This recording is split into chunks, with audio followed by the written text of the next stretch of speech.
In what could be politics' least surprising but most anticipated announcement, Ron DeSantis will likely officially announce his White House bid this month.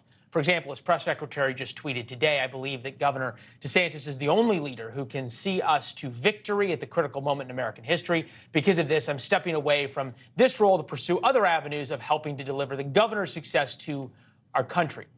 Even in Florida, though, President Trump still does a lot better than Ron DeSantis among registered Republicans in DeSantis' home state.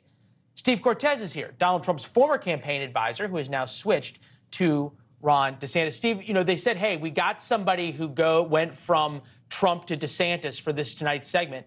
And they said, it's Steve Cortes. I said, it could not be Steve Cortes. He was Trump through and through. He said he bled Donald Trump. He would never, ever be a defector. What happened? It's really you. This is true. What happened?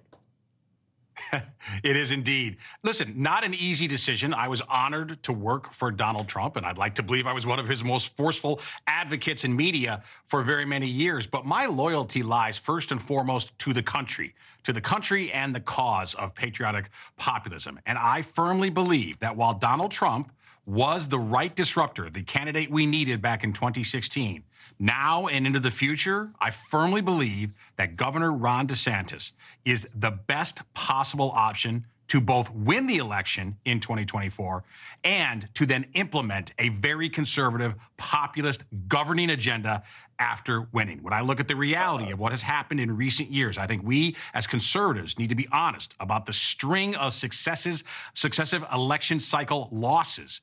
And we need to self-reflect. I don't believe our agenda is wrong, but I do believe that our tactics and some of our leadership is wrong. So I want to help change that. Okay, look, and fair enough. You and I went toe-to-toe a number of times about Donald Trump. I'm sure we'll go toe-to-toe a number of times about Ron DeSantis. But why do so many other Republicans, if you see this so clearly, the Republican electorate doesn't see it this way? You're now in the unenviable position, right, of not arguing for the guy in the number one spot, but the guy in the number two spot who's taken on the guy in the number one spot used to tell me never bet against Donald Trump.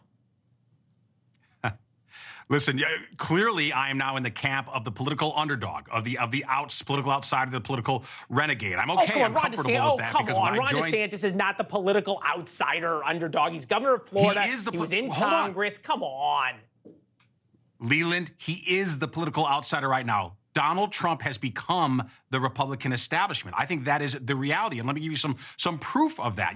This man, by the time we get to 2024, he will have been the dominant figure in Republican politics for a decade. And as proof of the fact that he is really the establishment candidate, look at how the congressmen are right now dutifully getting in line in an almost sheep-like fashion to endorse Donald Trump. Back in 2015 and 2016, we couldn't get a city council member to say anything positive about Donald Trump. Now the opposite is the case. And I truly believe that in Ron DeSantis, we find a governor who has proven that he was able to take a neutral state, a swing state, and move it massively in just a period of 4 years. Now, having said that, is he the underdog right now per polling? Absolutely he is. We have not told, though, the Ron DeSantis story yet to most of America. Outside of Florida, there's still not enough known about him. But secondly, and I think this is really important, Leland, America's in a terrible mood right now. You mentioned it earlier in the show. The polling, our country is miserable right now.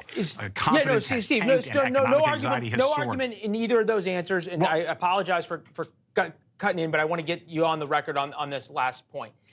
Can Ron DeSantis beat Donald Trump without attacking him directly? Look, we are going to attack the weaknesses of Trump's record. And let me be specific right now regarding Disney. Ron DeSantis had the guts and conviction to take on the biggest, most powerful company in his state. Why? Because it was trying to impose its will upon the people of Florida, particularly as it pertains to children and presenting to children and indoctrinating them with toxic sexualized indoctrination. So he stood up to Disney. Notice what Donald Trump did. He defended Disney, showing further to me that he's the establishment candidate willing to defend big business. So clearly, we're going to have to go toe-to-toe with President Trump when it comes to key issues like that showdown with big business. All right. This will not be the last time we talk, and we always enjoy it. It's good to see you, Steve. Welcome back. Hey, thank you. Appreciate it, Leland. Yeah, thank you. Always. Thanks for watching. Go to newsnationnow.com to find NewsNation on your television provider. And don't forget to subscribe. Click the red button to get more of NewsNation's fact-driven, unbiased coverage.